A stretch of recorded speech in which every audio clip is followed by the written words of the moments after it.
Hello, स्वागत है आपका फ्री जीके के चैनल पे। मेरा नाम है किरण भावर। आज के इस वीडियो में हम भारतीय संविधान से जुड़े हुए जितने भी अनुच्छेद हैं सारे आज के इस वीडियो में हम कवर करेंगे। ये वीडियो बहुत ही ज़्यादा इंपॉर्टेंट है। आप चाहे किसी भी कॉम्पिटिटिव एग्जाम की तैयारी करें, आप उनका प्रीवियस ईयर क्वेश्चन पेपर जरूर उठा के देखिएगा। भारतीय संविधान से जुड़े हुए आपको सवाल हर बार हर एग्जाम में देखने के लिए मिलेंगे। ये वीडियो काफ़ी ज़्यादा इंपॉर्टेंट है। हम यहाँ पर वन लाइनर में कवर करने वाले हैं, तो बहुत ही कम समय में ये टॉपिक आपका आज कवर हो जाएगा। तो चलिए शुरू करते हैं आज के इस टॉपिक को, भारतीय संविधान टॉपिक को। देखिए, वर्तमान समय में संविधान में 22 भाग हैं। कितने भाग हैं याद रखिएगा, 22 भाग हैं। 395 अनुच्छेद है, 395 अनुच्छेद हैं और 12 अनुसूचियां हैं। ध्यान दीजिएगा, काफ़ी ज़्यादा इंपॉर्टेंट। हर बार आप सुनते होंगे कि नया एक संशोधन हुआ है, नया संशोधन हुआ है, तो क्या चेंजेस आया है भारतीय संविधान में। शुरू से ही देख रहे हैं हम, 395 अनुच्छेद पहले भी थे, अभी भी हैं, तो बदलाव कहाँ पर आते हैं, ध्यान से सुनिएगा। जब भी अनुच्छेद एक नया जोड़ा जाता है, तो मान लीजिए एक नया अनुच्छेद जोड़ रहे हैं अभी, तो इस तरह से जुड़ेगा। 368 के क में जोड़ दिया जाएगा, या फिर क पहले से ही है तो उसको ख में जोड़ दिया जाएगा।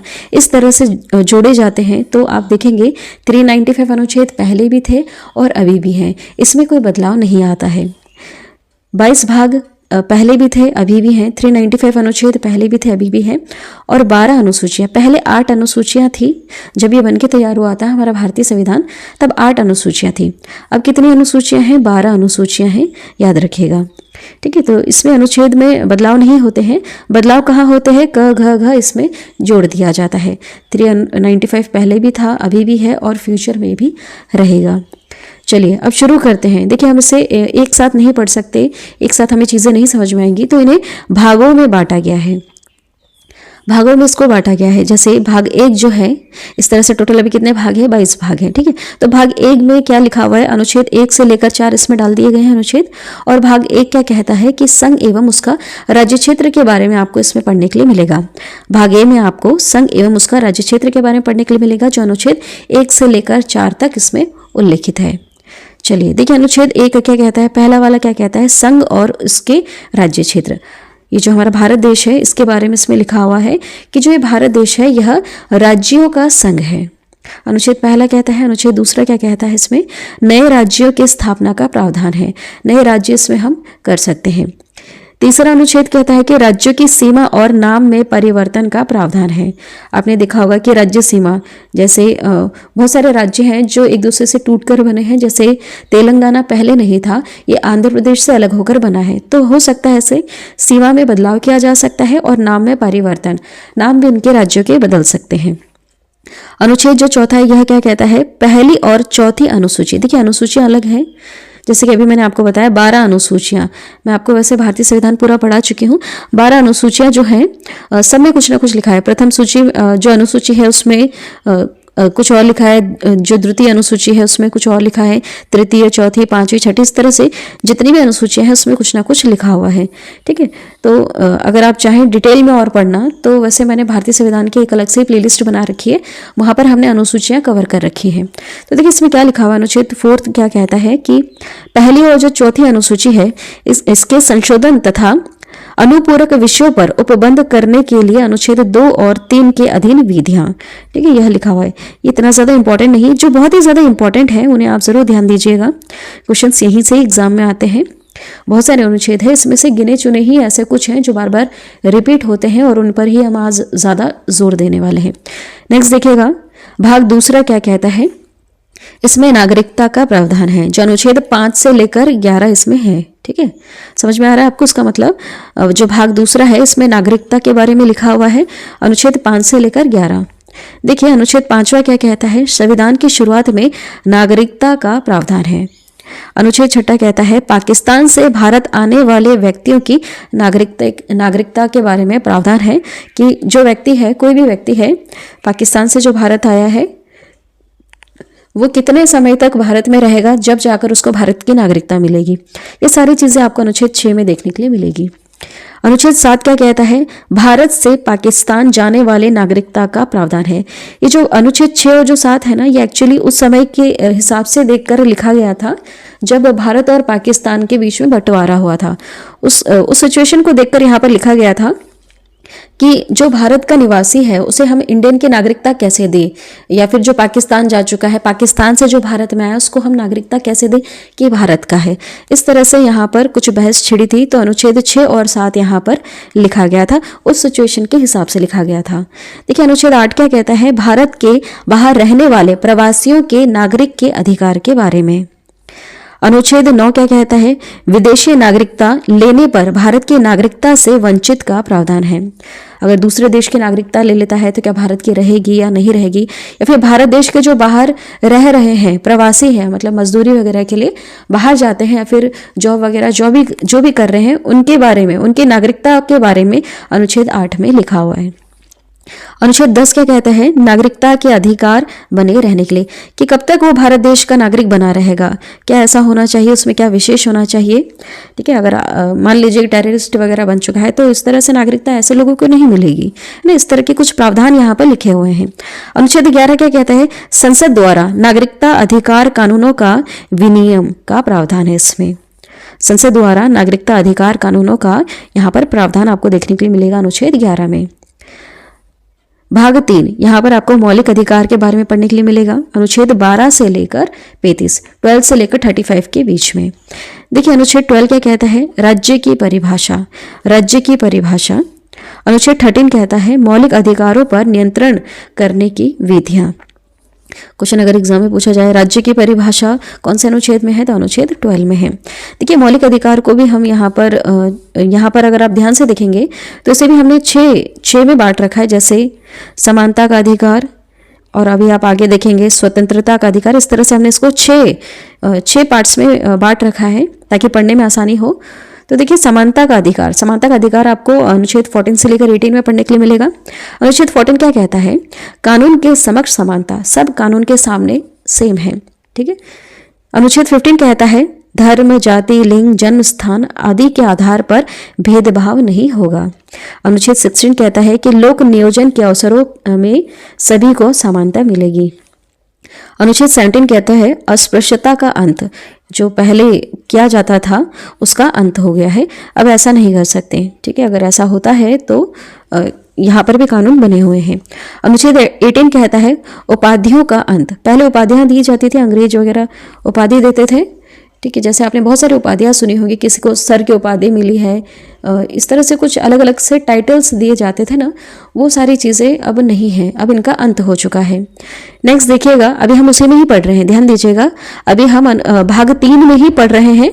भाग तीन में जो दूसरा पार्ट है स्वतंत्रता का अधिकार, अब हम इसमें पढ़ेंगे।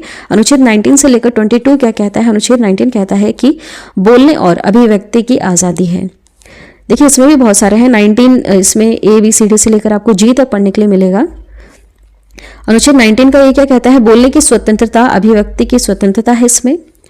अनुच्छेद 19 का B कहता है शांतिपूर्वक बिना हथियारों के कहीं पर इकट्ठा आप हो सकते हैं। जैसे आपने देखा होगा धरना दे देते हैं बहुत सारे लोग, डॉक्टर्स धरना दे देते हैं, या फिर ऑटो रिक्शा वाले, या फिर बहुत सारे ऐसे हैं जो धरना देते हैं, तो ऐसा कर सकते हैं, लेकिन शांतिपूर्वक होना चाहिए और बिना हथियारों के होना चाहिए।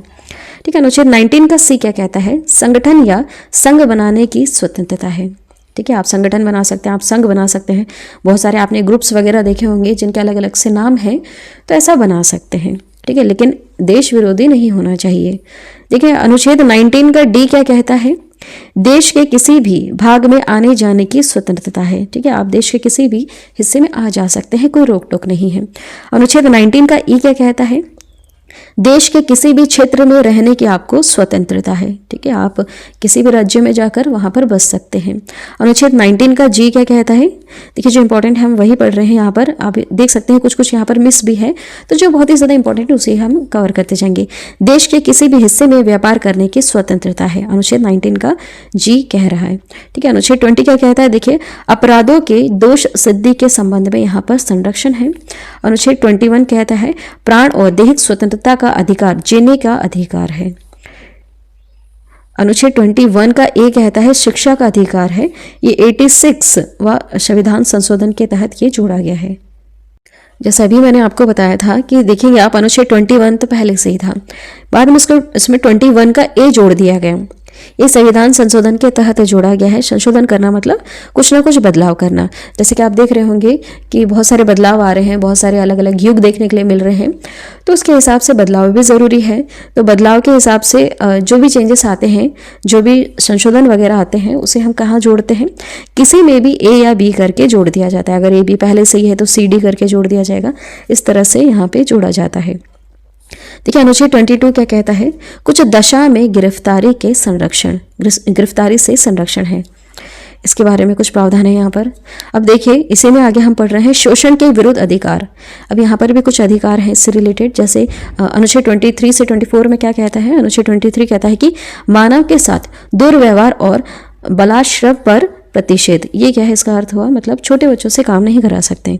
अनुच्छेद 24 क्या कहता है, कारखानों आदि भारी काम में 14 वर्ष से कम आयु के बच्चों पर प्रतिषेध। छोटे बच्चों को आप ऐसे जोखिम भरे कारखानों में इनका आप प्रयोग नहीं कर सकते हैं, आप इनसे मजदूरी नहीं करवा सकते हैं।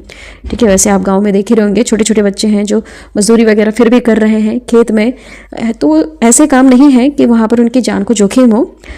छोटी मोटी जो भी मजदूरी करते हैं वहाँ पर तो फिर भी चल जाएगा, लेकिन जो ऐसे कारखाने जहाँ पर जोखिम हो सकता है जान का, वहाँ पर 14 ईयर से भी छोटे बच्चों का प्रवेश या फिर वहाँ पर उनको मजदूर के तौर पर यूज़ नहीं कर सकते। नेक्स्ट है धार्मिक स्वतंत्रता का अधिकार। अब देखेंगे आप मौलिक अधिकार के अंदर ही हम यहाँ पर पढ़ रहे हैं आगे, धार्मिक स्वतंत्रता का अधिकार। अनुच्छेद 25 से लेकर 28 में क्या लिखा हुआ है, अनुच्छेद 25 कहता है अतःकरण और किसी भी धर्म को मानने और प्रचार करने की स्वतंत्रता है। ठीक है, आप किसी भी धर्म को एक्सेप्ट कर सकते हैं, किसी भी धर्म का आप प्रचार कर सकते हैं। अनुच्छेद 26 कहता है धार्मिक कार्यों के प्रबंध की स्वतंत्रता है। ठीक है, स्वतंत्रता है इसकी। देखा होगा आपने कि बहुत सारे धर्म गुरु हैं जो प्रचार वगैरह करते हैं।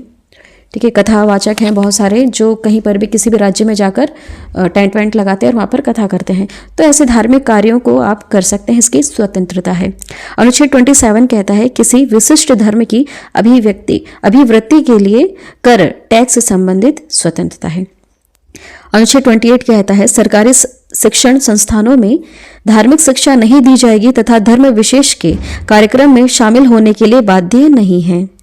ठीक है, जो भी सरकारी शिक्षण संस्थान हैं, जैसे स्कूल वगैरह की यहाँ पर बात हो रही है, वहाँ पर धार्मिक शिक्षा नहीं दी जाएगी। कोई भी संस्थान वगैरह है वहाँ पर धार्मिक शिक्षा नहीं दी जाएगी, कोई धर्म से लेकर कोई विशेष कार्यक्रम नहीं किया जाएगा और किसी को वहाँ पर आने के लिए आप बाध्य भी नहीं कर सकते हैं। लेकिन आपको स्वतंत्रता है, आप कहीं बाहर जाकर करिए, लेकिन सरकारी शिक्षण संस्थानों में आप यह कार्य नहीं करेंगे। ठीक है, अब आगे देखिएगा संस्कृति और शिक्षा संबंधी अधिकार। अनुच्छेद 29 से 30 में लिखा हुआ है। अनुच्छेद 29 कहता है अल्पसंख्यक वर्ग को अपनी भाषा, लिपि और संस्कृति को संरक्षित करने का इनको अधिकार है। अनुच्छेद 30 कहता है अल्पसंख्यक वर्ग को शैक्षणिक संस्थान संचालित करने के अधिकार हैं। ठीक है, तो जैसा आपने देखा होगा मदरसा या फिर जो भी दूसरी स्कूलें जो रहती हैं बौद्ध से रिलेटेड या फिर क्रिश्चियन धर्म से रिलेटेड, जो भी स्कूल इनकी अलग से ही जो होती हैं, स्पेशल जो स्कूल होती है, ये वहाँ पर पढ़ा सकते हैं क्योंकि इनको इनकी भाषा, लिपि और संस्कृति को संरक्षित करने का इनको अधिकार है। तो इस तरह से अपने अलग से विशेष स्कूल खोल सकते हैं जहाँ पर ये इन सारी चीज़ों को बनाए रखें। ठीक है, नेक्स्ट देखिएगा संवैधानिक उपचारों का अधिकार। अनुच्छेद 32 क्या कहता है, यहाँ पर संवैधानिक उपचारों का अधिकार है। जैसे अनुच्छेद 32 कहता है रिट संबंधित प्रावधान है। ये बहुत ही ज़्यादा मैंने डिटेल में आप लोगों को समझाया था, बहुत ही स्पेशल अनुच्छेद है यह अनुच्छेद 32, काफ़ी ज़्यादा इंपॉर्टेंट है। ये जो अनुच्छेद 32 है ये सर्वोच्च न्यायालय से रिलेटेड है। ठीक है, आप चाहो तो डिटेल में पढ़ सकते हैं, प्लेलिस्ट बनी हुई अलग से। नेक्स्ट देखिएगा अनुच्छेद 33 क्या कहता है मौलिक अधिकारों को लागू करने में संसद की शक्ति। नेक्स्ट अनुच्छेद 34 कहता है सैन्य क्षेत्र या कानून के समय मौलिक अधिकारों पर प्रतिबंध संबंधित प्रावधान है। इसमें सैन्य क्षेत्र या कानून के समय मतलब मान लीजिए किसी क्षेत्र में सैन्य क्षेत्र है, अभी वहाँ पर अभी किसी तरह का कोई कानून वगैरह है, तो जो भी आपको मौलिक अधिकार मिले हैं इस पर थोड़े समय के लिए प्रतिबंध लगाया जा सकता है। नेक्स्ट है अनुच्छेद 35 मौलिक अधिकार लागू करने संबंधित प्रावधान इसमें आपको देखने के लिए मिलेंगे। नेक्स्ट है भाग 4 नीति निर्देशक तत्व, अनुच्छेद 36 से लेकर 56 तक इसमें लिखा हुआ है। अनुच्छेद 36 कहता है इसमें राज्य की परिभाषा दे रखी है। अनुच्छेद 37 कहता है नीति निर्देशक तत्व न्यायालय में वाद योग्य नहीं माना जाएगा। अनुच्छेद 38 कहता है राज्य लोक कल्याण की वृद्धि में व्यवस्था करेगा। अनुच्छेद 39 कहता है समान कार्य के लिए समान वेतन का प्रावधान, समान न्याय और निशुल्क विधि सहायता। अनुच्छेद 40 ग्राम पंचायतों के गठन का इसमें प्रावधान है। अनुच्छेद 41 कहता है कुछ परिस्थितियों में सभी नागरिकों को काम, शिक्षा और लोक सहायता पाने का अधिकार होगा। अनुच्छेद 42 कहता है न्याय संगत और मानव उचित दशाओं तथा प्रसूति सहायता का प्रावधान है इसमें। अनुच्छेद 43 कहता है मजदूरी और कुटीर उद्योगों को प्रोत्साहन मिलेगा। अनुच्छेद 44 कहता है समान नागरिक संहिता समान नागरिक संहिता यूसीसी लागू करने का इसमें प्रावधान है। अनुच्छेद 44 में है समान नागरिक संहिता लागू करने का प्रावधान, याद रखिएगा, इंपॉर्टेंट है। अनुच्छेद 45 कहता है बच्चों को मुफ्त और अनिवार्य शिक्षा का जिम्मेदारी राज्य की होगी। अनुच्छेद 46 कहता है अनुसूचित जाति, जनजाति और अन्य वर्गों के शिक्षा और अर्थ संबंधी हितों का इसमें प्रावधान है। अनुच्छेद 47 कहता है पोषण और जीवन स्तर के लिए लोक स्वास्थ्य में सुधार का कर्तव्य। अनुच्छेद 48 कहता है कृषि और पशुपालन संबंधी इसमें संबंधित प्रावधान है। बहुत ज़्यादा डिटेल में है, वैसे जितने भी अनुच्छेद अभी हम पढ़ रहे हैं ना यहाँ पर, वैसे तो हम एक एक लाइन में पढ़ रहे हैं, लेकिन जब इसे हम डिटेल में पढ़ते हैं तो इसके पीछे बहुत सारी चीज़ें होती हैं पढ़ने के लिए। देखिए अनुच्छेद 48 का ए क्या कहता है पर्यावरण और वन्य जीवों का इसमें संरक्षण है। ठीक है, पर्यावरण से रिलेटेड आपने कुछ कानून देखे होंगे, पेड़ वगैरह नहीं काट सकते। वन्य जीव से रिलेटेड कुछ ऐसे जानवर हैं जिनका आप शिकार वगैरह नहीं कर सकते, बहुत सारे कानून बने हुए हैं इनसे रिलेटेड। तो इनके संरक्षण से जुड़ी हुई जो प्रावधान वगैरह हैं वो सब आपको अनुच्छेद 48 के ए में देखने के लिए मिलेंगे। अनुच्छेद 49 क्या कहता है महत्वपूर्ण स्थानों और वस्तुओं का संरक्षण। महत्वपूर्ण स्थान और वस्तु जैसे जो भी पहले बना दी गई चीज़ें हैं, जैसे ताजमहल हो गया, मान लीजिए कुतुब मीनार हो गया, जो चीज़ें हैं, ये जो महत्वपूर्ण स्थान है, वस्तु है, इनका संरक्षण, इनके बारे में भी प्रावधान लिखा हुआ अनुच्छेद 49 में। इन्हें कोई भी आम व्यक्ति हानि नहीं पहुंचा सकता है। अनुच्छेद 50 क्या कहता है कार्यपालिका और न्यायपालिका के कार्य का विभाजन है। इसमें कार्यपालिका और न्यायपालिका दोनों में क्या डिफरेंस है, ये चीज़ें मैंने आप लोगों को बहुत ही ज़्यादा डिटेल में समझाई है। दोनों में बहुत ही बड़ा डिफरेंस है। देखिए जो एक एक वर्ड आ रहे हैं ना, प्लीज़ आपसे रिक्वेस्ट है पहले आप इनको डिटेल में समझें, उसके बाद ही आपको भारतीय संविधान समझ में आने वाला है, क्योंकि यहाँ पर ऐसे बहुत सारे वर्ड हैं जिन्हें समझना मुश्किल है। तो मैंने बहुत ही ज़्यादा डिटेल में और बहुत ही ज़्यादा सारी चीज़ें आपको नीट एंड क्लीन वे में समझाई है। प्लेलिस्ट में आप ज़रूर जाके देखें, भारतीय संविधान समझना बहुत ही आसान हो जाएगा। नेक्स्ट है अनुच्छेद 51 अंतर्राष्ट्रीय शांति और सुरक्षा संबंधित प्रावधान इसमें आपको देखने के लिए मिलेंगे। अब देखिए भाग 4 का ए, देखिए भाग 4 अभी हमने पढ़ा था, भाग 4 भी है और भाग 4 का ए भी इसमें है। भाग 4 के ए क्या कहता है मौलिक कर्तव्य, इसमें मौलिक कर्तव्य से जुड़ी चीजें लिखी हैं जो अनुच्छेद 51 के ए में डाली गई हैं। अनुच्छेद 51 का ए क्या कहता है 11 मौलिक कर्तव्यों का इसमें प्रावधान है। 11 ऐसे मौलिक कर्तव्य हैं जिसका हमें पालन करना चाहिए। जैसे हमें हमारे भारतीय संविधान, जो हमारा भारतीय संविधान है उसकी हमें रिस्पेक्ट करनी चाहिए, उसका पालन करना चाहिए। हमारे भारत देश का जो राष्ट्रीय ध्वज है, राष्ट्रगान है, उसका हमें आदर सम्मान करना चाहिए। स्वतंत्रता के लिए हमारे भारत देश के जितने भी क्रांतिकारी वीर रहे हैं, जिन्होंने बलिदान दिया है, उनकी हमें रिस्पेक्ट करना चाहिए। हमारे भारत देश की जो एकता है, अखंडता है, इसको बनाए रखना है, देश की हमें रक्षा करना है। भारत देश के जितने भी लोग हैं, हमें इनकी भावना का सम्मान करना चाहिए। इस तरह से यहाँ पर आप देखेंगे 11 मौलिक कर्तव्य हैं, उसका प्रावधान दे रखा है। ठीक है, चलिए भाग 5 क्या कहता है। भाग 5 में यहाँ पर आपको संघ से रिलेटेड बातें देखने के लिए मिलेंगी। संघ से जुड़े हुए कुछ प्रावधान हैं अनुच्छेद 52 से लेकर 151 तक। आप देख सकते हैं 52 से लेकर 151 तक, है ना। देखिए अनुच्छेद 52 क्या कहता है। अनुच्छेद 52 कहता है भारत के राष्ट्रपति का इसमें उल्लेख है। काफ़ी ज़्यादा इंपॉर्टेंट क्वेश्चन अगर एग्जाम में आए कि भारत देश के जो राष्ट्रपति हैं उस पद से रिलेटेड आपको उल्लेख कहाँ देखने के लिए मिलता है, कौन से अनुच्छेद में देखने के लिए मिलता है, तो अनुच्छेद 52 में। भाग अगर पूछा जाए तो भाग 5 में। अनुच्छेद 53 कहता है संघ की कार्यपालिका संबंधित शक्तियां राष्ट्रपति में निहित होगी। अनुच्छेद 54 कहता है राष्ट्रपति के निर्वाचन मंडल। अनुच्छेद 55 में क्या प्रावधान है? राष्ट्रपति के निर्वाचन संबंधित पद्धति। अनुच्छेद 56 कहता है राष्ट्रपति के कार्यकाल का इसमें उल्लेख है। अनुच्छेद 57 में क्या लिखा हुआ है? राष्ट्रपति के पुनर्निर्वाचन की पात्रता। नेक्स्ट देखिएगा, अनुच्छेद 58 क्या कहता है? राष्ट्रपति बनने के लिए योग्यताएं। क्या क्या योग्यताएं होनी चाहिए उनमें? अनुच्छेद 59 कहता है राष्ट्रपति पद के लिए कुछ शर्तें। अनुच्छेद 60 कहता है राष्ट्रपति द्वारा शपथ का इसमें उल्लेख है। अनुच्छेद 61 कहता है राष्ट्रपति पर महाभियोग संबंधित प्रावधान है। महाभियोग मतलब राष्ट्रपति को पद से भी हटाया जा सकता है। तो इसकी क्या प्रोसेस है वो सब आपको अनुच्छेद 61 में पढ़ने के लिए मिलेगा। अनुच्छेद 62 क्या कहता है? राष्ट्रपति पद की रिक्ति को भरने के लिए निर्वाचन का समय और आकस्मिक रिक्ति को भरने वाले व्यक्ति का कार्यकाल निर्धारित किया गया है। ठीक है, 6 माह के लिए करीबन। इसका अर्थ क्या हुआ? देखिए, मान लीजिए राष्ट्रपति जो हैं अभी हमारे भारत देश के, मान लीजिए अगर ऐसी कोई सिचुएशन आती है कि कहीं बाहर चले गए या फिर अभी इस पद को संभालने के लिए वो फिट नहीं है, किसी तरह की कोई बीमारी हो गई है उन्हें, या फिर मान लीजिए कि उनकी मृत्यु हो चुकी है, तो ऐसे में तत्काल में क्या कर सकते हैं? तत्काल तो निर्वाचन नहीं हो सकते, तो 6 महीने के लिए जो अभी वर्तमान में उपराष्ट्रपति है वो राष्ट्रपति पद को संभाल सकते हैं। ठीक है, इस तरह से कुछ यहाँ पर प्रावधान देखने के लिए मिलता है अनुच्छेद 62 में। अनुच्छेद 63 कहता है उपराष्ट्रपति के पद का इसमें उल्लेख है। अनुच्छेद 63 में उपराष्ट्रपति के पद का उल्लेख है, याद रखिएगा, मोस्ट इंपॉर्टेंट अनुच्छेद। नेक्स्ट है अनुच्छेद 64, भारत का उपराष्ट्रपति राज्यसभा का पदेन सभापति होता है, याद रखिएगा। अनुच्छेद 65 क्या कहता है? आकस्मिक स्थिति में राष्ट्रपति नहीं होने की स्थिति में उपराष्ट्रपति राष्ट्रपति के तौर पर कार्य करेगा। अभी मैंने ये बताया आपको, मान लीजिए ऐसी कोई सिचुएशन आती है कि राष्ट्रपति अभी अपना पद नहीं संभाल सकते या फिर राष्ट्रपति है ही नहीं, ठीक है, तो उपराष्ट्रपति राष्ट्रपति के तौर पर कार्य करेंगे। अनुच्छेद 66 क्या कहता है? उपराष्ट्रपति का निर्वाचन संबंधित इसमें प्रावधान है। अनुच्छेद 67 में उपराष्ट्रपति के कार्यकाल का उल्लेख देखने के लिए मिलता है।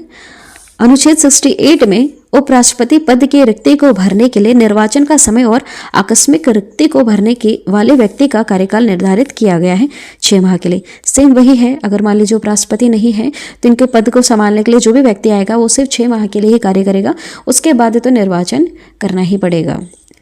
अनुच्छेद 69 क्या कहता है? उपराष्ट्रपति की शपथ का इसमें उल्लेख है। अनुच्छेद 70 कहता है अन्य किसी आकस्मिकता में राष्ट्रपति के कर्तव्य का निर्वहन। अनुच्छेद 71 कहता है राष्ट्रपति और उपराष्ट्रपति के निर्वाचन संबंधित विषय यहाँ पर आपको देखने के लिए मिलेंगे। अनुच्छेद 72 में राष्ट्रपति द्वारा क्षमादान की शक्ति है। इसका अर्थ क्या हुआ? जैसे कि आपने कई बार न्यूज़ में पढ़ा होगा कि किसी को फांसी की सज़ा मिली थी, लेकिन राष्ट्रपति ने उनकी सज़ा को माफ़ कर दिया और उम्र कैद में उसको तब्दील कर दिया। इस तरह से हमारे राष्ट्रपति के पास पावर है, क्षमादान करने की शक्ति है। कई बार हुआ भी है ऐसा। अनुच्छेद 73 में क्या प्रावधान है? संघ की कार्यपालिका शक्ति के विस्तार का इसमें उल्लेख देखने के लिए मिलता है।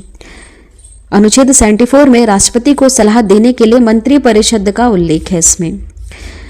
अनुच्छेद 75 में मंत्रियों से संबंधित अन्य उपबंध हैं। अनुच्छेद 76 में भारत के महान्यायवादी का उल्लेख देखने के लिए मिलता है। मोस्ट इंपॉर्टेंट, इसे याद रखिए। अनुच्छेद 76 में भारत के महान्यायवादी का उल्लेख है। अनुच्छेद 77 में भारत सरकार के कार्य का संचालन संबंधित उल्लेख है। अनुच्छेद 78 में राष्ट्रपति को जानकारी देने के लिए प्रधानमंत्री के कर्तव्य के बारे में कुछ ना कुछ प्रावधान लिखा हुआ है। अनुच्छेद 79 में संसद के गठन का उल्लेख है। ठीक है, संसद हमारा कैसे होगा? हमारा भारत देश का जो संसद है इसके 3 महत्वपूर्ण अंग हैं। कौन कौन से? लोकसभा है, राज्यसभा है और राष्ट्रपति हैं देश के। इससे मिलकर हमारा देश का जो संसद बना है वो कुछ इस प्रकार बना है। इस तरह से कुछ स्ट्रक्चर देखने के लिए मिलता है। लोकसभा, राज्यसभा और देश के राष्ट्रपति, ये इसके महत्वपूर्ण अंग हैं। और 2 सदन कौन से हैं? लोकसभा, राज्यसभा। अनुच्छेद 80 क्या कहता है? राज्यसभा का इसमें उल्लेख है, याद रखिए, वेरी इंपॉर्टेंट। अनुच्छेद 81 क्या कहता है? लोकसभा का उल्लेख। अनुच्छेद 80 में राज्यसभा का उल्लेख है, अनुच्छेद 81 में लोकसभा का उल्लेख है, याद रखिए। अनुच्छेद 82 क्या कहता है? प्रत्येक जनगणना के बाद सीटों का पुनः समायोजन। अनुच्छेद 83 कहता है संसद के सदन की अवधि का उल्लेख है इसमें।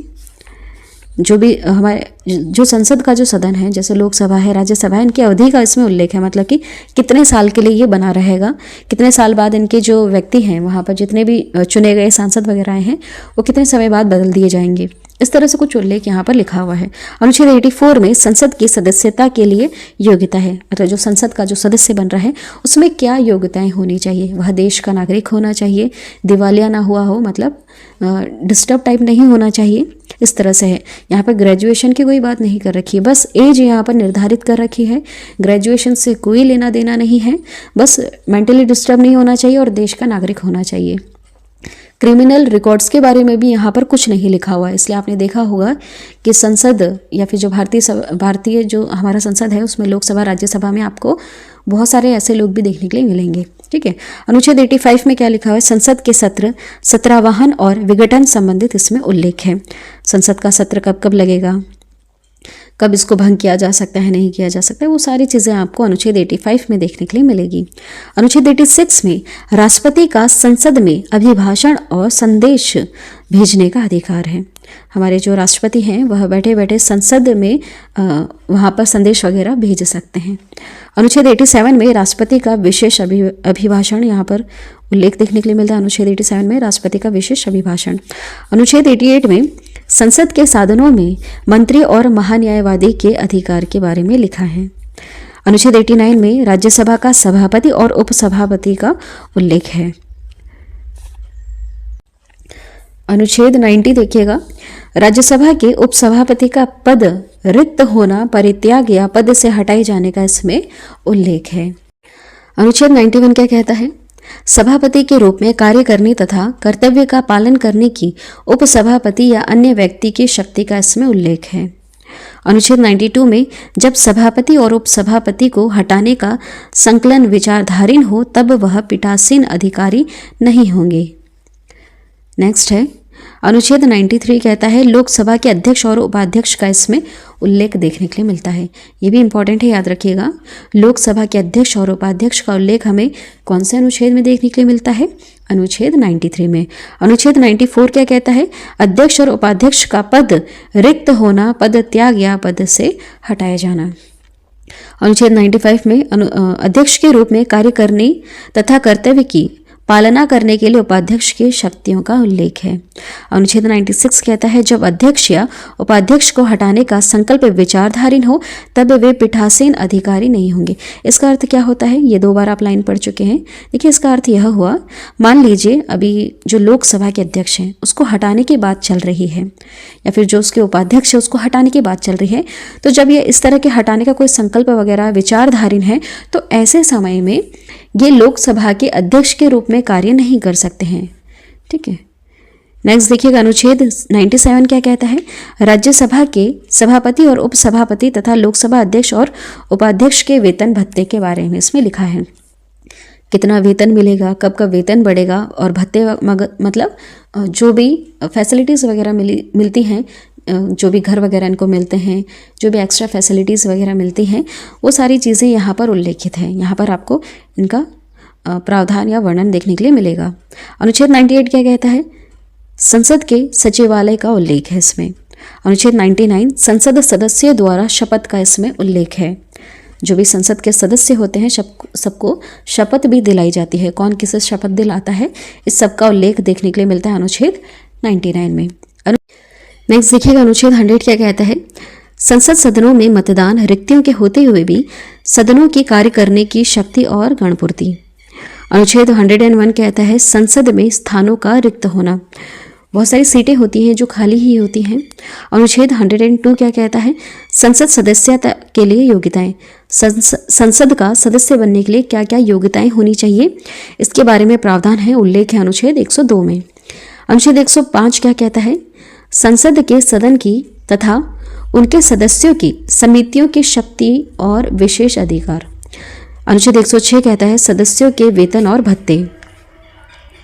जो भी इसके सदस्य वगैरह हैं उसको कौन कौन क्या क्या भत्ते मिलने चाहिए और कितनी इनकी सैलरी वगैरह होनी चाहिए उसके बारे में प्रावधान है। अनुच्छेद 108 क्या कहता है, कुछ दशकों में दोनों सदनों की संयुक्त बैठक भी बुलाई जाती है। लोकसभा राज्यसभा दोनों की संयुक्त बैठक भी होती है। अनुच्छेद 109 कहता है धन विधेयक के संबंध में विशेष प्रक्रिया। अनुच्छेद 110 में धन विधेयक की परिभाषा दी गई है। अनुच्छेद 111 में विधेयकों पर अनुमति, इसका अर्थ क्या हुआ? देखिए विधेयक क्या है, जैसे आपको पता है कानून जब भी बनेगा तो पहले उसको लोकसभा राज्यसभा से पास कराना पड़ेगा, उसके बाद हमारे राष्ट्रपति जी की मुहर लगेगी, तभी कोई विधेयक कानून का रूप लेती है। इस तरह से यहाँ पर कुछ प्रावधान लिखे हुए हैं। अनुच्छेद 112 में वार्षिक वित्तीय विवरण बजट का उल्लेख है। अनुच्छेद 113 में क्या लिखा हुआ है? अनुच्छेद 113 कहता है संसद में प्राक्कलन के संबंध में प्रक्रिया। अनुच्छेद 114 में विनियोग विधेयक। अनुच्छेद 120 में संसद में प्रयोग की जाने वाली भाषा का भी यहाँ पर उल्लेख है अनुच्छेद 120 में। अनुच्छेद 122 में न्यायालयों द्वारा संसद की कार्यवाही की जांच न किया जाना। नेक्स्ट अनुच्छेद 123 कहता है राष्ट्रपति के अध्यादेश जारी करने की शक्ति है। अनुच्छेद 124 में सर्वोच्च न्यायालय की स्थापना और गठन का यहाँ पर उल्लेख मिलता है। ये भी काफ़ी ज़्यादा इंपॉर्टेंट है, याद रखिएगा। सर्वोच्च न्यायालय की स्थापना और गठन का उल्लेख कहाँ मिलता है? अनुच्छेद 124 में।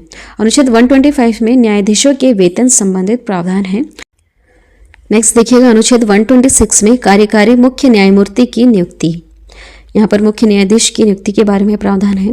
अनुच्छेद 127 में तथार्थ न्यायमूर्तियों की नियुक्ति का प्रावधान है। जो अन्य न्यायमूर्ति होते हैं, एक मुख्य न्यायाधीश है और बाकी अन्य हैं, उनकी नियुक्ति का भी प्रावधान है। अनुच्छेद 128 में उच्चतम की बैठक में सेवानिवृत्त न्यायाधीशों की उपस्थिति का प्रावधान है। अनुच्छेद 129 में देखिए क्या लिखा हुआ है, उच्चतम न्यायालय अभिलेख न्यायालय के रूप में होने का प्रावधान है। अनुच्छेद 130 में उच्चतम न्यायालय के आरंभिक अधिकारिता के बारे में लिखा हुआ है। अनुच्छेद 137 में निर्णय एवं आदेशों का उच्चतम न्यायालय द्वारा पुनर्विलोकन का यहाँ पर प्रावधान है। अनुच्छेद 143 देखिएगा उच्चतम न्यायालय से परामर्श करने की राष्ट्रपति की शक्ति। उच्चतम न्यायालय से परामर्श करने की राष्ट्रपति को शक्ति है। राष्ट्रपति चाहे तो सर्वोच्च न्यायालय से कुछ ना कुछ वहाँ पर विचार मशवरा कर सकते हैं। अनुच्छेद 144 में सिविल एवं न्यायिक पदाधिकारी द्वारा उच्चतम न्यायालय की सहायता में कार्य किया जाना, इस तरह से कुछ प्रावधान है। अनुच्छेद 148 में भारत के नियंत्रक महालेखा परीक्षक का उल्लेख देखने के लिए मिलता है। अनुच्छेद 149 में नियंत्रक महालेखा परीक्षक के कर्तव्य और शक्तियों का उल्लेख है। अनुच्छेद 150 में संघ के और राज्यों के लेखाओं का प्रारूप है। अनुच्छेद 151 में सपरीक्षा प्रतिवेदन के बारे में प्रावधान है। अब बात करते हैं भाग 6 की। इसमें राज्य से जुड़े हुए कुछ प्रावधान हैं। अनुच्छेद 152 से लेकर 237 तक राज्य से आपको देखने के लिए मिलेगा।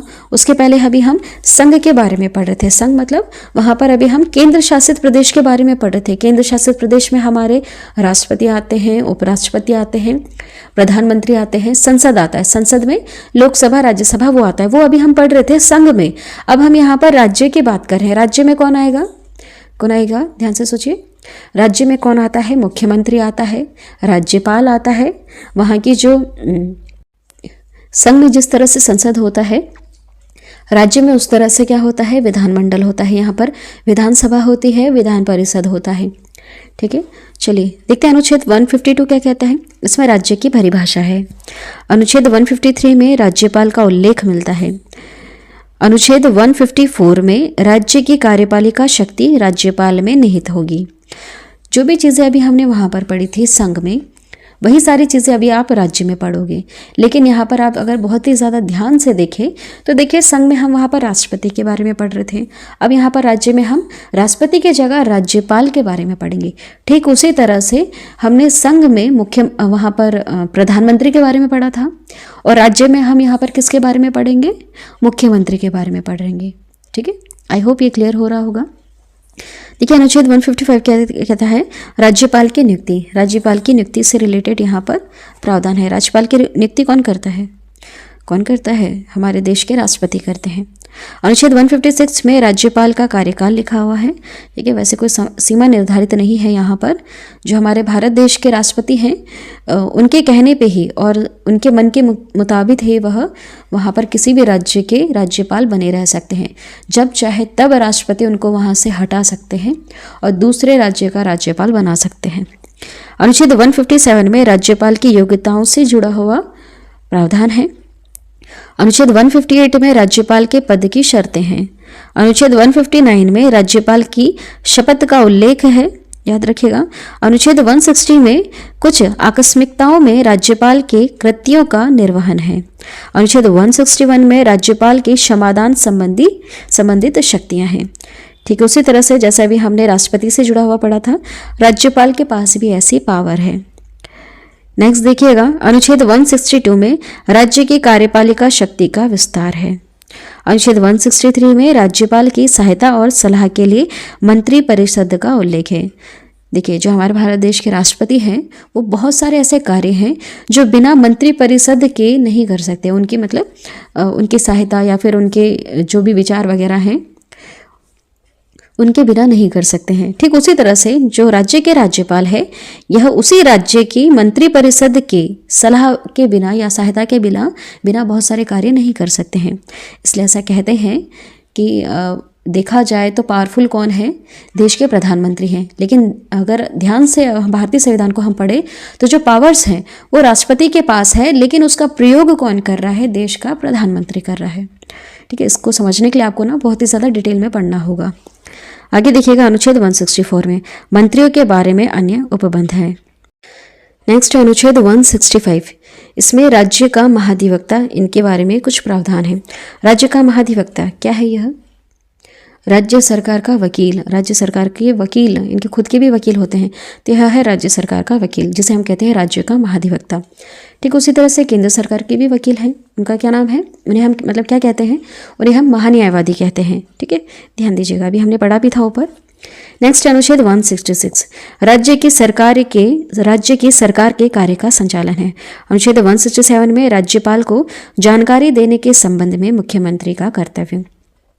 राज्यपाल तक कुछ जानकारी पहुंचानी है तो ये कर्तव्य किसका है? राज्य के मुख्यमंत्री का। अनुच्छेद 168 क्या कहता है? राज्यों के विधान मंडलों के गठन का इसमें प्रावधान है। अभी मैंने बताया जो विधान मंडल है इसमें विधान परिषद भी होती है और विधान सभा होती है। विधान सभा तो हर राज्य में मिलेगी, लेकिन विधान परिषद हर राज्य में नहीं है। चाहे तो राज्य वहाँ पर गठित कर सकते हैं या फिर है तो उसको भंग कर सकते हैं, ऐसा कुछ इसमें प्रावधान भी है। ठीक है, अनुच्छेद 169 में राज्यों में विधान परिषदों का बनाना और भंग करना, इसके बारे में प्रावधान है। देखिए, कंपलसरी नहीं है कि हर राज्य में विधान परिषद बनाई ही जाएगी, नहीं, कंपलसरी नहीं है, राज्य पे डिपेंड करता है।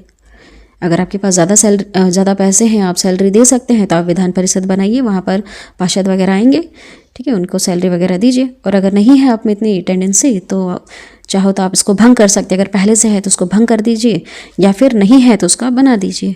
ठीक है, इस तरह से प्रावधान है, लेकिन विधानसभा बनाना कंपलसरी है, विधान परिषद के लिए तो चॉइस है।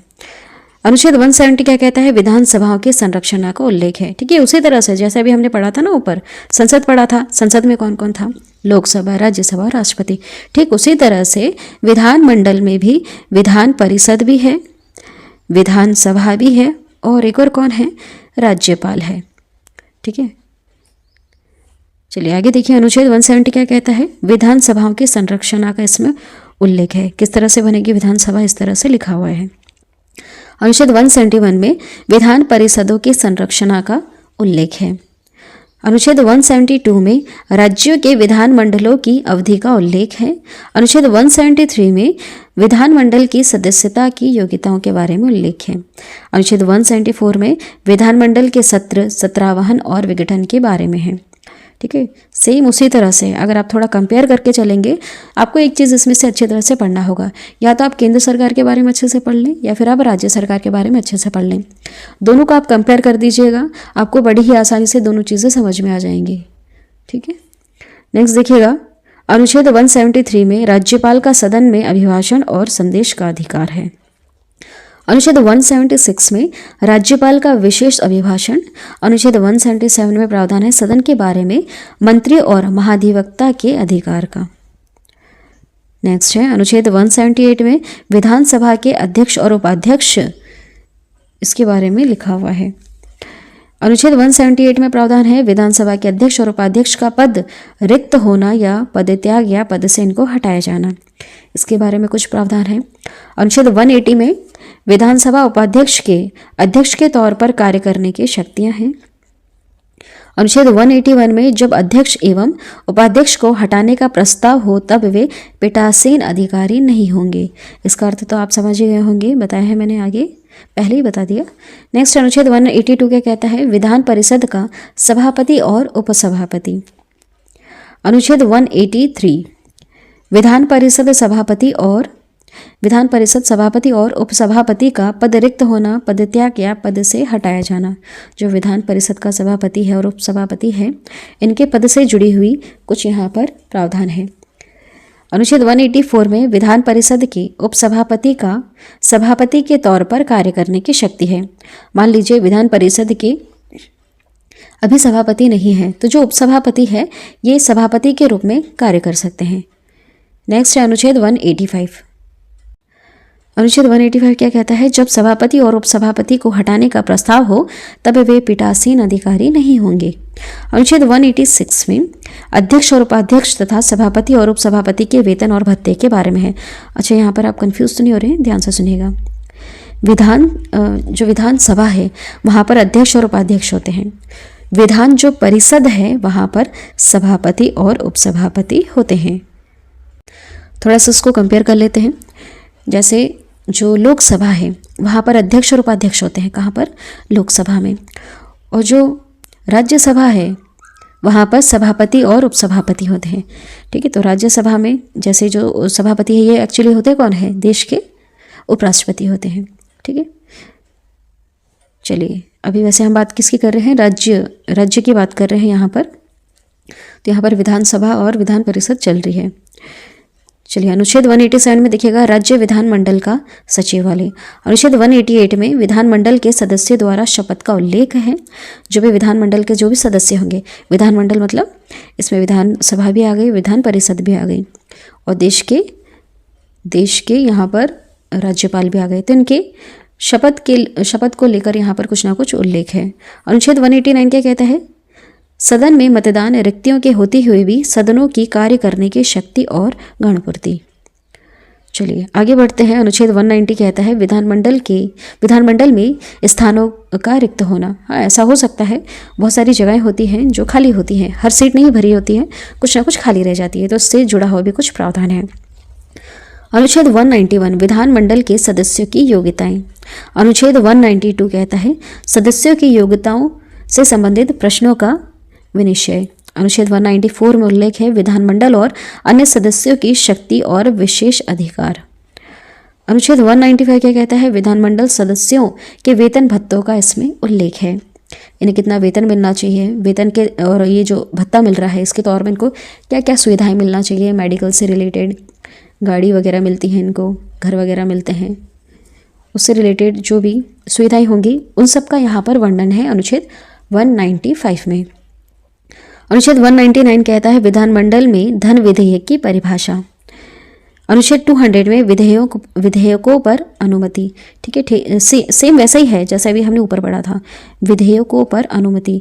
इसमें क्या होगा, इसमें विधानसभा से पास होगा, कोई भी विधेयक आएगा विधानसभा से पास होगा, फिर विधान परिषद से पास होगा, उसके बाद राज्यपाल यहाँ पर मुहर लगाएंगे, उसके बाद कोई विधेयक कानून का रूप ले लेगा। अनुच्छेद 201 क्या कहता है, विचारों के लिए आश्रित विधेयक। चलिए आगे बढ़ते हैं। अनुच्छेद 202 क्या कहता है, वार्षिक वित्तीय विवरण, बजट विधानमंडल में बजट वगैरह पेश किए जाते हैं, उससे जुड़ा हुआ भी प्रावधान है। अनुच्छेद 203 क्या कहता है, विधानमंडल में प्राक्कलन के संबंध में प्रक्रिया। अनुच्छेद 204 क्या कहता है, विनियोग विधेयक। अनुच्छेद 207 क्या कहता है, वित्तीय विधेयकों के बारे में विशेष उपबंध है। जो धन विधेयक होता है ना, उससे रिलेटेड अलग से ही विशेष प्रावधान दे रखा है। अनुच्छेद 213 क्या कहता है, 213 राज्यपाल के अध्यादेश जारी करने की शक्ति। अनुच्छेद 214 कहता है राज्यों के लिए उच्च न्यायालय का प्रावधान है। ठीक है, राज्यों के लिए उच्च न्यायालय है और वहाँ पर हमने देखा था वहाँ पर सर्वोच्च न्यायालय थी। ठीक है, और यहाँ पर राज्यों में उच्च न्यायालय है। अनुच्छेद 215 क्या कहता है? उच्च न्यायालय का अभिलेख न्यायालय होगा। चलिए आगे बढ़ते हैं। अनुच्छेद 216 कहता है उच्च न्यायालयों के गठन का उल्लेख है। इंपॉर्टेंट है, याद रखिएगा। उच्च न्यायालयों का गठन, इसका उल्लेख हमें कौन से अनुच्छेद में देखने के लिए मिलता है? अनुच्छेद 216 में। नेक्स्ट अनुच्छेद 217 उच्च न्यायालय के न्यायाधीश की नियुक्ति और उनके पद की शर्तें। अनुच्छेद 218 क्या कहता है? सर्वोच्च न्यायालय से संबंधित कुछ उपबंध का उच्च न्यायालयों को लागू करना। सर्वोच्च न्यायालय से संबंधित कुछ उपबंध का उच्च न्यायालयों को लागू करना। देखेंगे आप यहाँ पर इनकी जो पावर होती है ना, ये एक्चुअली अलग अलग नहीं है। इनकी पावर्स इस तरह से कुछ डिस्ट्रीब्यूट है ऊपर से नीचे। जैसे यहाँ पर टॉप पर कौन है? सर्वोच्च न्यायालय है। उसके बाद आता है उच्च न्यायालय आता है जो राज्यों में है। ठीक है, इस तरह से इनकी पावर डिस्ट्रीब्यूट है। चलिए अनुच्छेद 219 में देखिएगा उच्च न्यायालय के न्यायाधीशों की शपथ के बारे में उल्लेख है। उच्च न्यायालय के जो भी न्यायाधीश होंगे उनको शपथ कौन दिलाएगा, शपथ के वक्त इन्हें क्या क्या करना होता है, उन चीज़ों का यहाँ पर उल्लेख है। अनुच्छेद 220 में स्थायी न्यायाधीश रहने के बाद अन्य विधि व्यवसाय पर रोक। अनुच्छेद 221 कहता है उच्च न्यायालय के न्यायाधीशों का वेतन, कितना इनको वेतन वगैरह मिलना चाहिए, यहाँ पर प्रावधान है। जितनी भी छोटी छोटी चीज़ें हो रही हैं हमारे भारत देश में, जो भी केंद्र सरकार करती है, जो भी राज्य सरकार करती है, पता है ये सारी चीज़ें भारतीय संविधान में लिखी गई हैं। बहुत ही छोटा छोटा लिखा हुआ है। ये सारी चीज़ें इन्हें फॉलो करना होता है, भारतीय संविधान का इन्हें पालन करना होता है, तभी एक आदर्श देश बन रहा है हमारा भारत देश। आदर्श देश तभी बनेगा अगर ये मनमानी करने लग जाएंगे। मान लीजिए उच्च न्यायालय अपना कार्य ठीक से नहीं कर रहा है, ये नहीं कर रहा है, वो नहीं कर रहा है, तो ऐसे में जो अर्थव्यवस्था है वो बिगड़ेगी।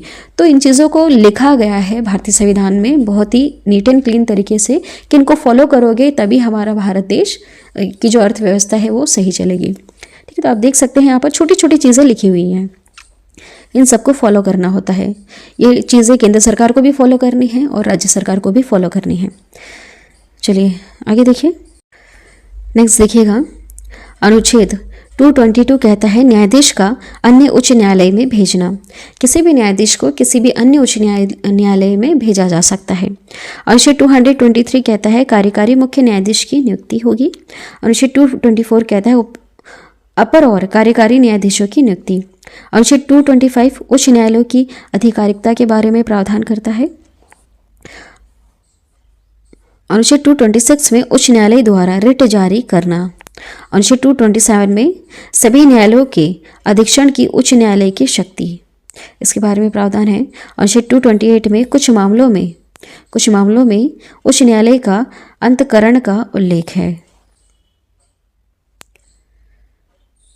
नेक्स्ट देखिएगा अनुच्छेद 230 कहता है उच्च न्यायालय की आधिकारिकता का संघ राज्य क्षेत्रों पर विस्तार।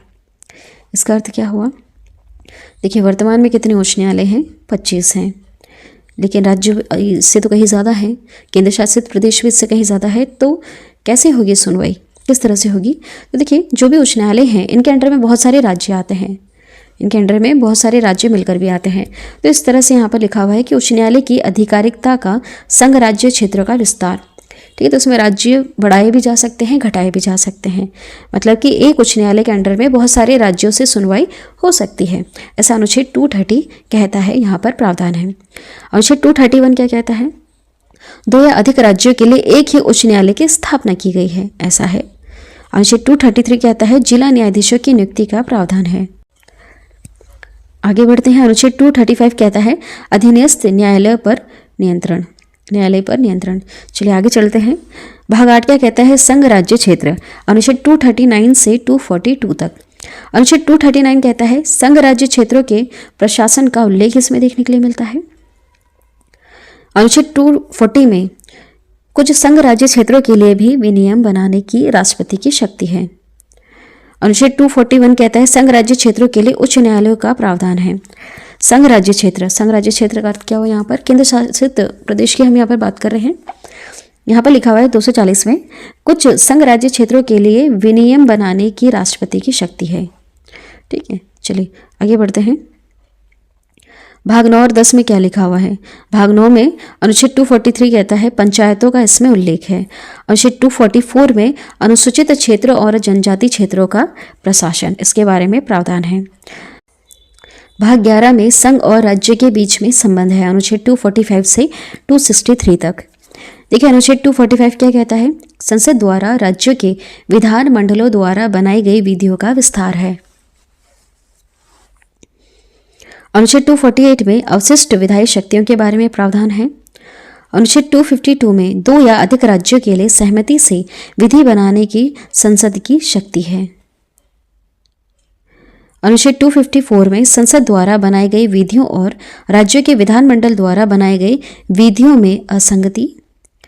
नेक्स्ट है अनुच्छेद 256 राज्यों की और संघ की बाध्यता। अनुच्छेद 257 में कुछ दशाओं में राज्यों पर संघ का नियंत्रण। अनुच्छेद 262 में अंतर्राज्यीय नदियों के जल संबंधी विवादों का न्याय निर्वहन।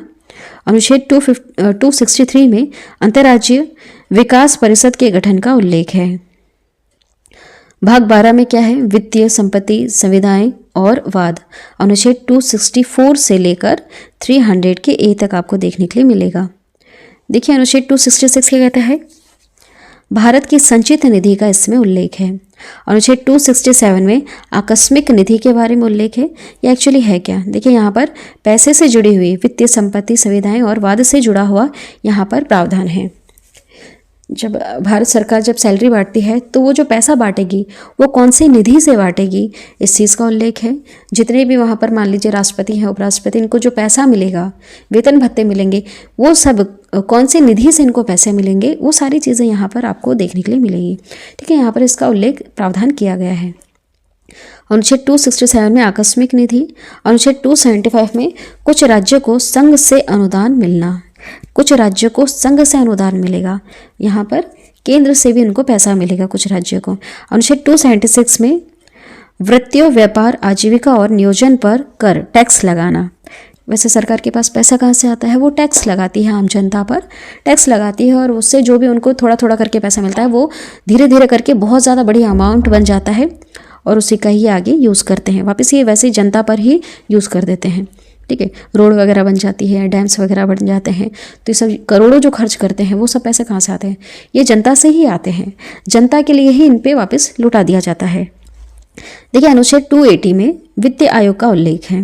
अनुच्छेद 281 में वित्त आयोग की सिफारिशें। अनुच्छेद 292 में भारत सरकार द्वारा उधार लेना।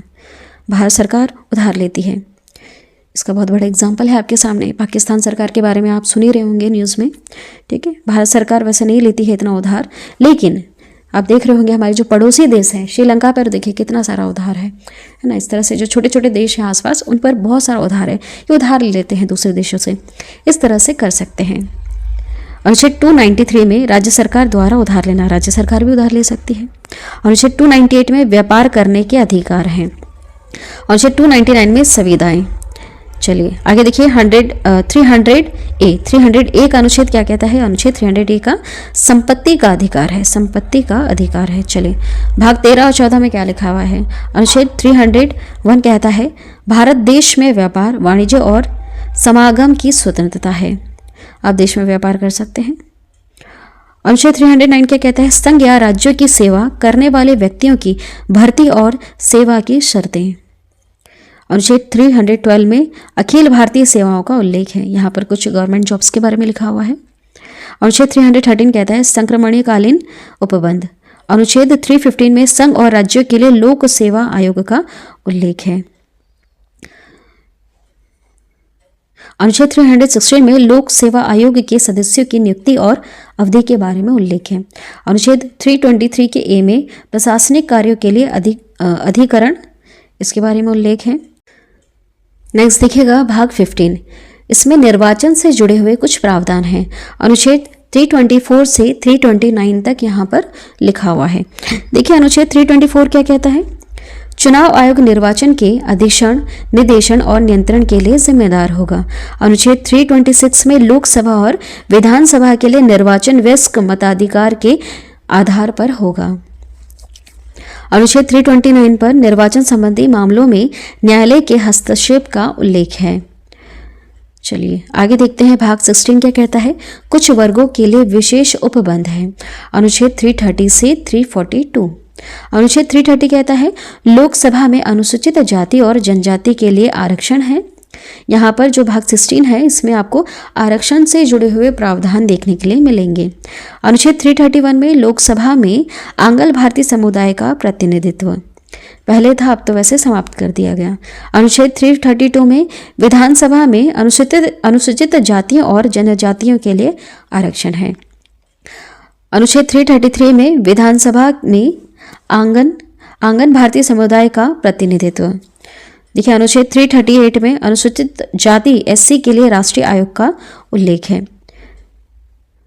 अनुच्छेद 338 के ए में लिखा हुआ है अनुसूचित जाति एसटी के लिए राष्ट्रीय आयोग। अनुच्छेद 338 के बी में अन्य पिछड़ा वर्ग ओबीसी के लिए राष्ट्रीय आयोग।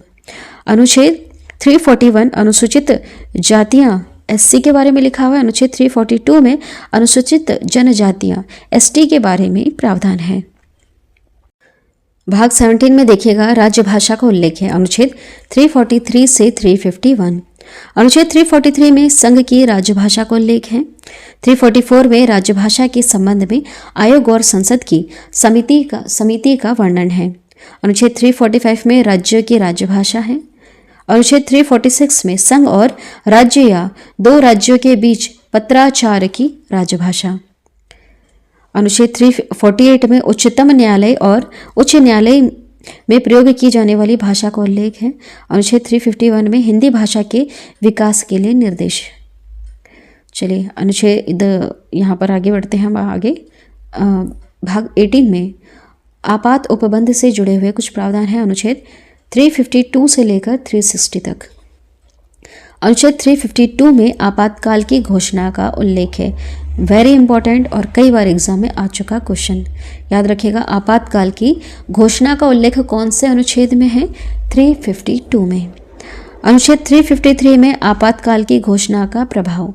अनुच्छेद 356 में राज्य में राष्ट्रपति शासन का उल्लेख है। राज्य में राष्ट्रपति शासन लगता है ना, उसका उल्लेख कहाँ मिलता है? 356 में। अनुच्छेद 358 में आपातकाल के दौरान अनुच्छेद 19 के उपबंधों का निलंबन का उल्लेख है। इसमें जो भी अनुच्छेद 19 में लिखा हुआ है उसका यहाँ पर निलंबन, यहाँ पर मतलब कि आपातकाल के दौरान ये सारी चीज़ें जो भी वहाँ पर स्वतंत्रता से जुड़ा हुआ लिखा हुआ था कुछ, अनुच्छेद 19 में आपने देखा था, हमने ABCD करके G तक पढ़ा था, वहाँ पर स्वतंत्रता और अभिव्यक्ति का उसमें उल्लेख था। तो यहाँ पर उसका निलंबन हो जाता है। यहाँ पर मतलब आपातकाल के दौरान ये चीज़ें ख़त्म हो जाती हैं, ऐसा लिखा हुआ है अनुच्छेद 358 में। देखिए अनुच्छेद 359 में आपातकाल के दौरान भाग 3 पर यहाँ पर निलंबन है। जो भाग 3 जो कह रहा है वो भी यहाँ पर समाप्त कर दिया जाता है। अनुच्छेद 359 के तहत आपातकाल लगेगा तब यहाँ पर भाग 3 समाप्त हो जाएगा, अनुच्छेद 19 समाप्त हो जाएगा। अनुच्छेद 360 में वित्तीय आपातकाल के बारे में उपबंध है।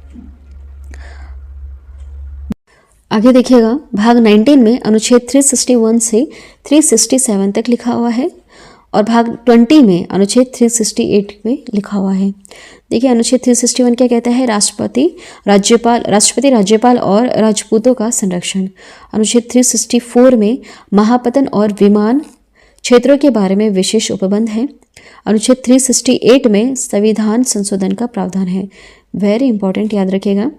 भाग 20 के अनुच्छेद 368 में है संविधान संशोधन का प्रावधान, मतलब संविधान में बदलाव किया जा सकता है। चलिए लास्ट देखिएगा भाग 21 और भाग 22। भाग 21 में अनुच्छेद 369 से लेकर 392 तक लिखा हुआ है। भाग 22 में अनुच्छेद 393 से लेकर 395 तक लिखा हुआ है। चलिए आगे बढ़ते हैं। अनुच्छेद 369 देखिएगा, राज्य सूची के कुछ विषय के संबंध में संसद को कानून बनाने की शक्ति है। राज्य सूची के कुछ विषय के संबंध में संसद को कानून बनाने की शक्ति, ये क्या है? राज्य सूची कहाँ से आया यहाँ पर? ये एक्चुअली आपको अनुसूचियों में पढ़ने के लिए मिलेगा। राज्य सूची में क्या लिखा हुआ है ये आपको कहाँ पढ़ने के लिए मिलेगा? जो हमने 12 अनुसूचियाँ अभी हमने बताया था आपको शुरू में कि कितनी अनुसूचियाँ हैं, 12 अनुसूचियाँ हैं, वहाँ पर आपको राज्य सूची के बारे में पढ़ने के लिए मिलेगा। आगे देखिएगा, अनुच्छेद 370 जम्मू कश्मीर से संबंधित प्रावधान है। इसमें आपने पढ़ा होगा कि अनुच्छेद 370 का ए हटा दिया गया है, वो इससे रिलेटेड था। यहाँ पर जम्मू कश्मीर से संबंधित कुछ विशेष प्रावधान है। पूरा 370 नहीं हटा है, इसका ए हटा है, ठीक है, ध्यान से सुनिएगा। अनुच्छेद 371 में महाराष्ट्र और गुजरात के संबंध में विशेष उपबंध है। अनुच्छेद 376 में उच्च न्यायालय के न्यायाधीशों के बारे में उपबंध है। अनुच्छेद 377 में भारत के नियंत्रक महालेखा परीक्षक के बारे में उपबंध है। अनुच्छेद 378 में लोक सेवा आयोग के बारे में उपबंध है। अनुच्छेद 393 में संक्षिप्त नाम का वर्णन है और अनुच्छेद 395 में निरसन है। निरसन क्या है? जो लास्ट वाला अनुच्छेद अभी हमने देखा 395, इसमें निरसन लिखा हुआ है। इसका अर्थ क्या हुआ एक्चुअली? ये उस कानून से जुड़ा हुआ है। भारतीय स्वतंत्रता अधिनियम 1947 में जो कुछ कानून वगैरह थे उससे रिलेटेड यहाँ पर कुछ प्रावधान दे रखा है, ठीक है, जो बहुत ही ज़्यादा इंपॉर्टेंट था। उसे तो हमने आज के इस वीडियो में कवर कर लिया।